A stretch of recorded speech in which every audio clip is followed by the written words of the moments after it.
할렐루야. 오늘 주님께서 항상 우리를 도와주실 줄로 믿습니다. 이 시간 말씀을 받겠습니다. 이 복된 시간에 주시는 하나님의 말씀은 우리 계속해서 고린도후서 10장입니다. 고린도후서 10장 1절부터 11절까지의 말씀입니다. 고린도후서 10장 1절부터 11절까지의 말씀, 비난 앞에서라는 제목으로 오늘 말씀을 받겠습니다. 우리 1절부터 11절까지 우리 함께 교독합니다. 너희를 대면하면 유순하고 떠나 있으면 너희에 대하여 담대한 나 바울은 이제 그리스도의 온유와 관용으로 친히 너희를 권하고, 또한 우리를 육신에 따라 행하는 자로 여기는 자들에 대하여 내가 담대히 대하는 것 같이 너희와 함께 있을 때에 나로 하여금 이 담대한 태도로 대하지 않게 하기를 구하노라. 우리가 육신으로 행하나 육신에 따라 싸우지 아니하노니 우리의 싸우는 무기는 육신에 속한 것이 아니요 오직 어떤 견고한 진도 무너뜨리는 하나님의 능력이라. 모든 이론을 무너뜨리며 하나님을 아는 것을 대적하여 높아진 것을 다 무너뜨리고 모든 생각을 사로잡아 그리스도에게 복종하게 하니, 너희의 복종이 온전하게 될 때에 모든 복종하지 않는 것을 벌하려고 준비하는 중에 있노라. 너희는 외모만 보는도다. 만일 사람이 자기가 그리스도에게 속한 줄을 믿을진대 자기가 그리스도에게 속한 것 같이 우리도 그러한 줄을 자기 속으로 다시 생각할 것이라. 주께서 주신 권세는 너희를 무너뜨리려 하신 것이 아니요 세우려고 하신 것이니 내가 이에 대하여 지나치게 자랑하여도 부끄럽지 아니하리라.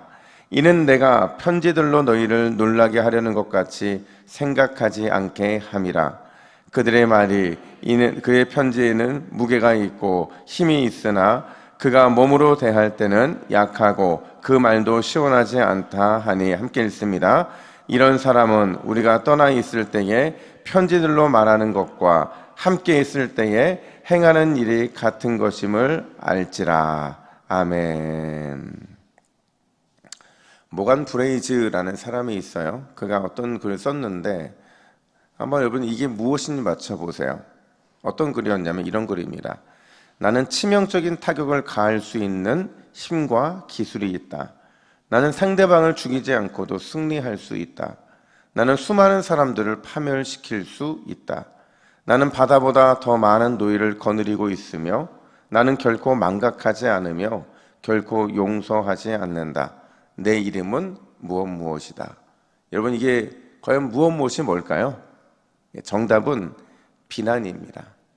그러니까 비난은요, 모든 것을 죽이지 않고도 승리할 수 있는 방법이고, 또 수많은 것을 파멸시키고 또 많은 노예를 거느리면서 절대로 망각하지도 않고 또 용서하지도 않는, 그게 바로 비난의 힘이라는 거죠. 그러니까 비난이 얼마나 강력한 무기인지를 우리에게 보여주는 겁니다.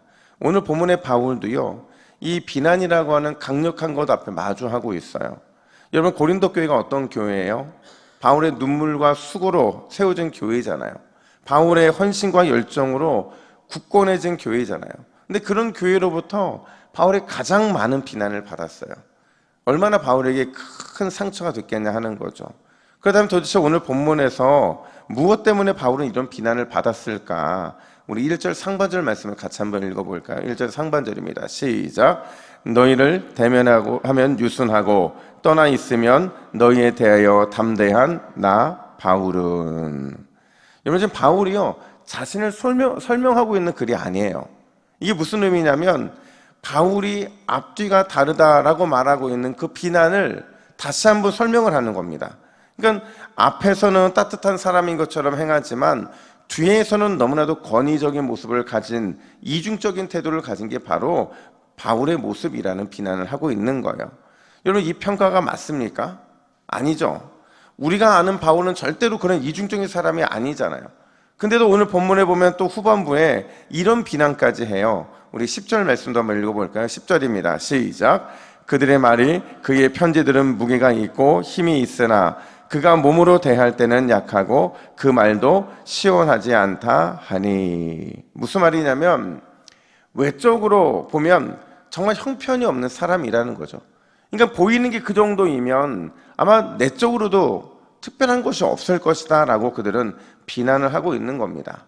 만약 여러분 이런 바울과 같은 비난을 저와 여러분들이 받는다면, 그것도 전혀 사실이 아닌 가짜 소문, 이 가짜 소문으로 인해 비난을 받는다면 과연 우리는 어떻게 행동을 할까 하는 거죠.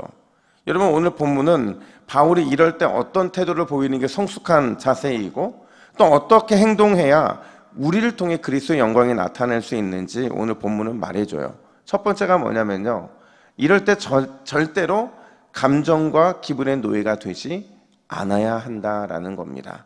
3절 말씀, 우리 3절 말씀도 같이 있습니다. 시작. 우리가 육신으로 행하나 육신에 따라 싸우지 아니하노니. 아멘. 바울도요, 이 황당한 비난 앞에서, 말도 안 되는 비난 앞에서 그의 감정이 상했던 것 같아요. 그러니까 화가 난 거죠. 근데 이 감정이 상하고 화가 난 것을 한 단어로 뭐라고 말하냐면 육신이라고 말을 합니다. 근데 중요한 건 바울은 절대로 육신으로 싸우지 않겠다는 거예요. 절대 상한 감정에 치우쳐서 대응하거나 절대로 분노가 있는 그대로 표출하지 않겠다, 이게 다짐을 하고 있는 거죠. 여러분, 이게 쉬운 일입니까? 화가 나는데, 마음이 상하는데, 근데 어떻게 자신의 감정을 드러내지 않을 수 있느냐 하는 거죠. 여러분, 이런 거 사실 쉬운 게 아니에요. 그래도 바울은 그렇게 하지 않겠다, 절대로 감정과 기분의 노예가 되지 않겠다, 이렇게 말을 해요. 그러면서 그 이유를 뭐라고 설명하냐면 4절과 5절 보니까 이렇게 말합니다. 우리의 싸우는 무기는 육신에 속한 것이 아니요 오직 하나님의 능력이라. 높아진 것을 다 무너뜨리고 모든 생각을 사로잡아 그리스도에게 복종하게 하니. 여러분, 우리가 하나님의 능력을 믿는다면, 그게 우리로 하여금 누군가의 비난을 받게 한다 할지라도, 그게 내 마음과 감정까지도 상하게 한다 할지라도 그것을 그리스도에게 복종할 수 있다고 한다면 우리는 반드시 육으로 싸워 지는 인생이 아니라 영으로 싸워 이기는, 승리하는 인생이 될 거라는 거죠. 그러니까 중요한 건 뭐냐면 하나님의 능력을 믿는 사람은 절대로 감정과 육신대로 행하지 않는다는 거죠. 오히려 이 감정과 육신의 기분을 그리스도에게 복종시킴으로 인해서 절대로 육에게 져서 후회하는 인생이 되지 않겠다라는 거예요. 바울은 바로 이렇게 성숙한 성도의 모습이 고린도 교회 안에도, 그리고 자신 안에도 나타나기를 간절히 바라고 있는 거죠. 뿐만 아니라 더 나아가서 바울은 뭐라고 말을 하느냐, 이게 두 번째인데요, 모든 힘과 능력을 세우는 그 일에 내가 사용되겠다라는 거예요. 쉽게 말하면 모든 힘과 능력 나에게 있는데 내가 이걸 다른 일에 쓰지 않고 사람 세우는 일에 사용하겠다, 이렇게 말을 합니다. 우리 8절 말씀을 같이 한번 읽어볼까요? 8절입니다. 시작.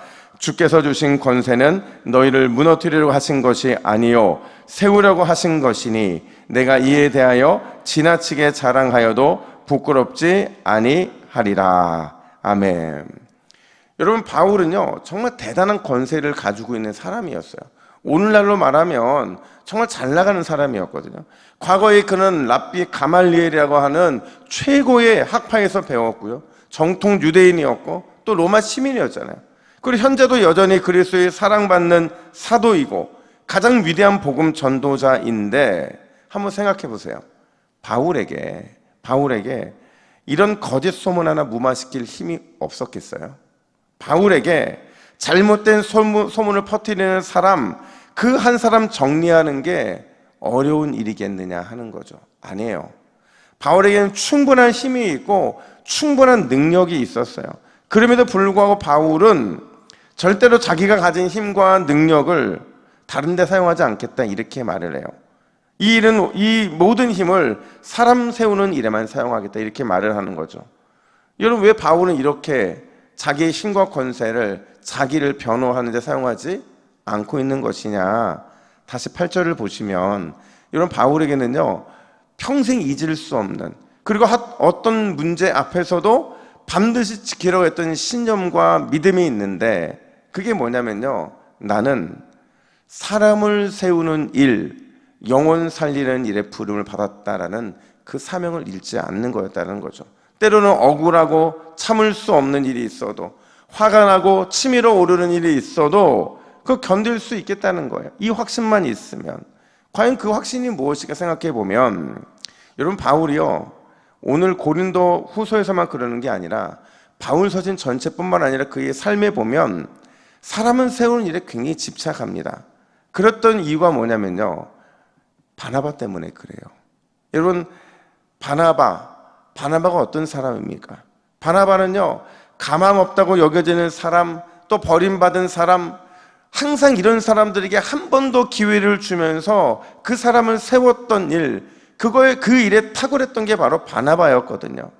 바울 자신도요, 가장 또 한 번의 기회를 얻은 그 사람 중에 한 사람이었잖아요. 그 수혜자였다는 거죠. 그러니까 늘 바울에게는요, 바나바에 대한 빚진 마음이 그 안에 있었던 것이고, 그 마음 따라서 본인 역시도 내가 부름을 받았고 새로운 사람이 되었고 능력 있는 종이 되었지만, 그럼에도 끝까지 포기하지 않는 게 사람을 세우는 일, 영혼을 살리는 일, 그걸 위해서 나도 부름을 받았다는 그 확신이었다라는 거예요. 여러분, 오늘 이 새벽에 우리가 기도하는 이유가 뭡니까? 오늘 우리가 기도하는 이유는요, 사람 세우기 위함인 줄로 믿습니다. 영혼을 세우기 위함인 줄로 믿습니다. 한 영혼을 세울 수 있다고 한다면 내 상한 감정도, 내 억울한 마음도, 내 권세도 아낌없이 하나님께 드릴 수 있는 줄로 믿습니다.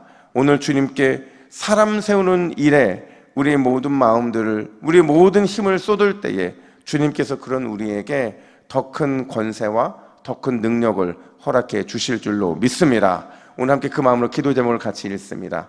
우리 같이 읽습니다. 시작. 주여, 내 감정과 마음까지도 그리스도께 복종시킬 믿음을 주옵소서.